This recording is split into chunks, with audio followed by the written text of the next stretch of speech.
Alright, good morning YouTube. Hello to all my friends all over the world that are watching this.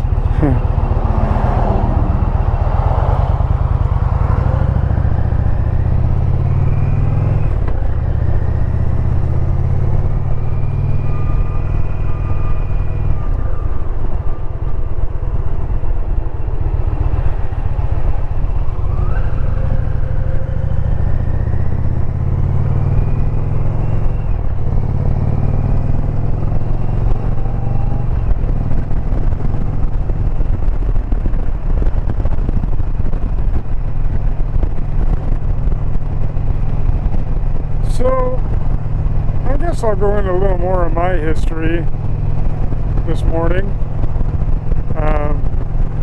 I've kind of always been around bikes my whole life. My dad has always had a motorcycle, so even from when I was very, very young, my dad always had a bike. And I got my first motorcycle when I was 12. It was a little 80cc Honda dirt bike. And man, did I used to race hell on that thing.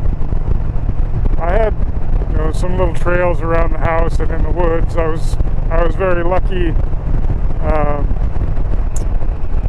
I was raised in a very rural place where there was a good ways between houses, and it wasn't a suburban neighborhood. We were, out in the sticks, and had little trails through the woods I could ride my little dirt bike on, and I'd ride around the yard and stuff. And I wasn't supposed to go on the road, but I had a couple of trails that I could use to get to the road, and I would go on the road and go to friends' houses and snowmobile trails and stuff.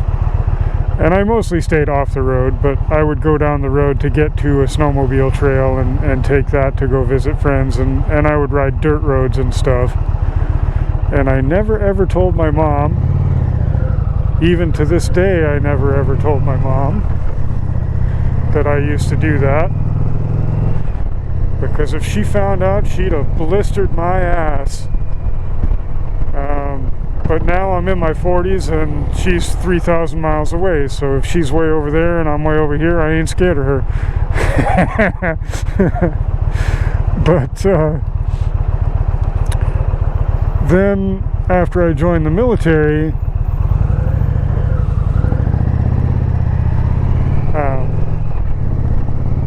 I didn't have a bike because I joined the military actually when I was 17 in the delayed entry program in the Air Force, and I was in the Air Force for just under 10 years as a jet engine mechanic. Windy this morning. Maybe it's just me going too fast. So during the time I was in the Air Force, I did not have a motorcycle. And for a little while after I got out, I did not have a motorcycle. And then sometime in probably 2011, I got my hands on a 1978 Goldwing and rode it illegally with no license for a couple of months until I got my license, and I took the class and got my license, and then I was all legal, and I've been riding, since then on the roads again legally. So I'll talk smack about every brand of motorcycle, but I really don't care what you ride. If you like it, ride it.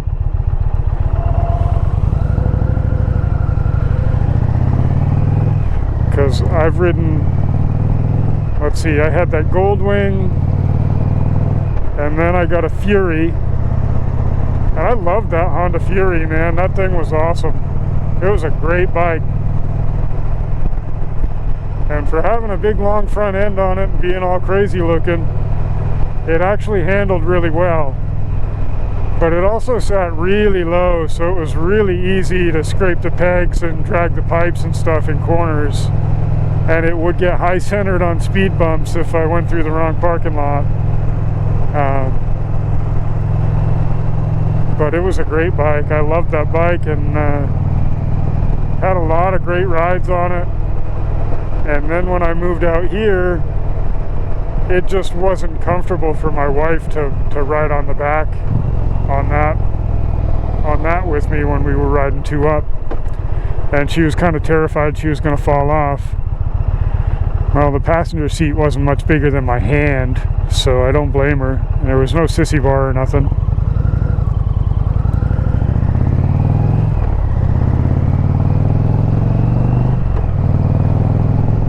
And I had been to the Harley dealership here just to walk around and look around, and they would not even acknowledge my existence, so I was not interested in buying a bike from them. And we'd been together into the Indian dealership just to walk around and look around, and they were really friendly and polite, and they greeted us, and they were happy we were there, and they'd show us anything we wanted to see, and if we needed anything, come give them a yell. You know, they were happy we were there, they greeted us, they were really nice, and then they left us alone to look around, but were available if we had questions and happy to help. And that's how it should be. They were really great. So another time, we went in because I was going to buy a used Harley Davidson because it would be more comfortable for my wife and I to ride on two up. And they had my Chief Vintage there. It was a 2019 Icon in diamond white and Patriot red. And it was a beautiful bike, and I loved the looks of it. And it was more than I wanted to spend, but I wanted to take it for a test ride. I wanted to ride one of these new Indians and see what they were all about. So we rode the Indian first, and then we got on this used Road King. I think it was a rubber mounted twin cam because it shook like a bastard, like they do. And obviously it was an older Harley versus a brand new Indian, so the difference was night and day. But she got on the back of the Harley and instantly hated it. She didn't like the way it was shaking and jumping and hopping around. And it was just a normal Harley rubber mounted twin cam. That's just how they are. There was nothing wrong with it. And after having ridden the Indian, and it was a stock 111 Indian, the air cooled.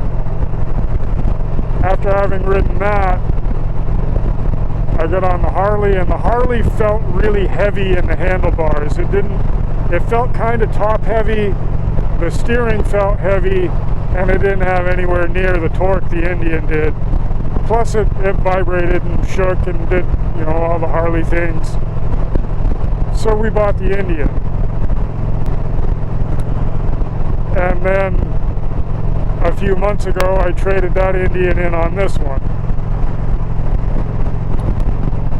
So my issue with Harley Davidson right now is not so much the bikes, because the new Harley Davidsons, Harley has really stepped up their game.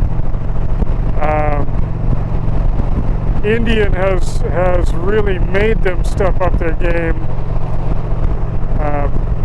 as far as performance and even stock Harley suspension on a new bike. It's not anywhere near what Indian has, but it's a lot better than it was a few years ago before Indian really came onto the scene big.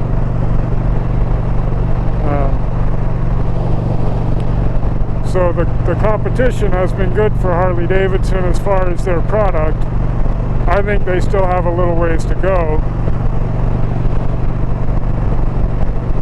But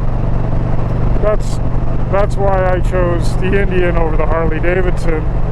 And I have some issues with Harley Davidson corporate, but that's kind of me being political, and I don't really want to get into that. But I like the bikes, but I don't like the company, and I'm going to leave it at that. I think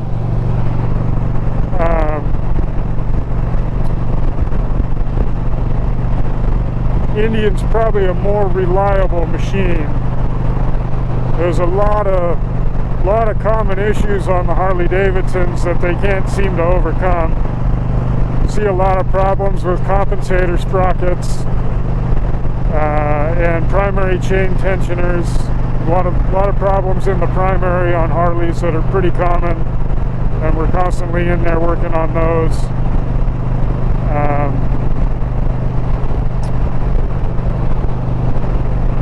And I know early on there were a lot of head gasket issues with the M8, so I think they've got that sorted out. As far as working on them, though, the Harleys are a lot easier to work on. I think Harley's probably the easiest bike to work on.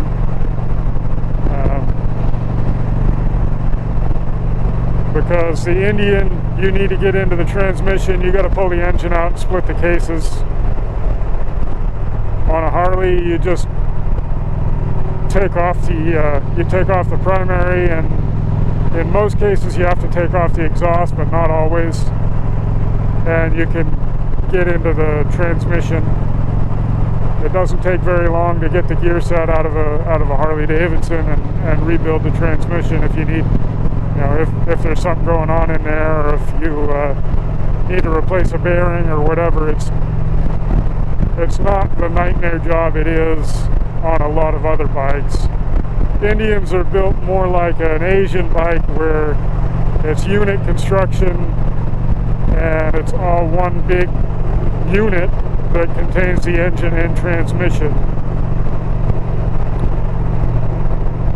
And I've never been into the transmission on an Indian, but I know the engine has to come out to get into it.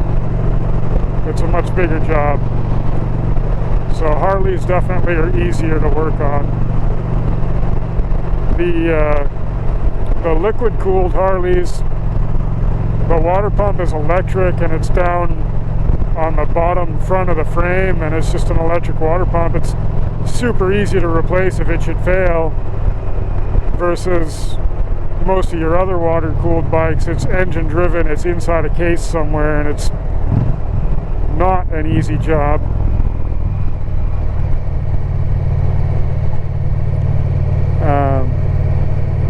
To replace a water pump if it fails.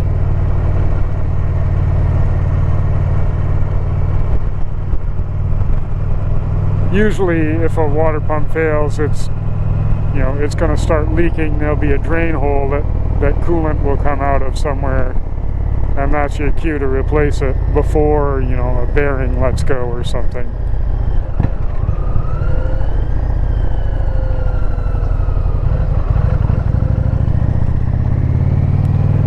Man, I am just not smooth at all today.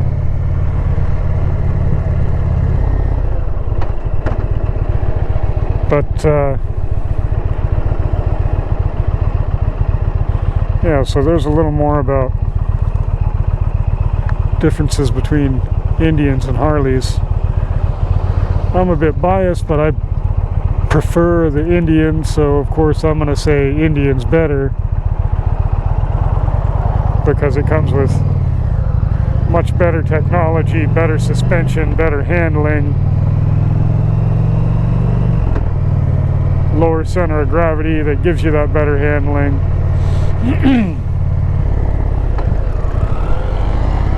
But ultimately it really just comes down to your personal preference. I'm sure someone else out there is gonna say, screw that, they're both junk, the Goldwing's the best bike, and someone else is gonna say, screw the Goldwing, the K1600's the best bike, and it's a never-ending argument, and every bike has pros and cons, and every brand has pros and cons.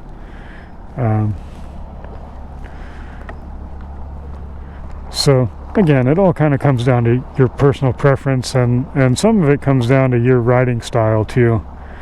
Like, I was looking at Harleys and Indians because I like the American touring, you know, upright, comfortable, stretch your legs out on the highway sort of riding position. And I wanted to buy American. Not only because I want to support American production and American workers here, but also because it's easier to get parts for it if it's made here. BMWs are great bikes, but it's really difficult to get parts for a BMW here because they're not made here. So that's another piece of it too. But I guess we'll leave it there because I'm just standing here jabbering away waiting to go in. So y'all have a great day, and I'll talk to you in the next one.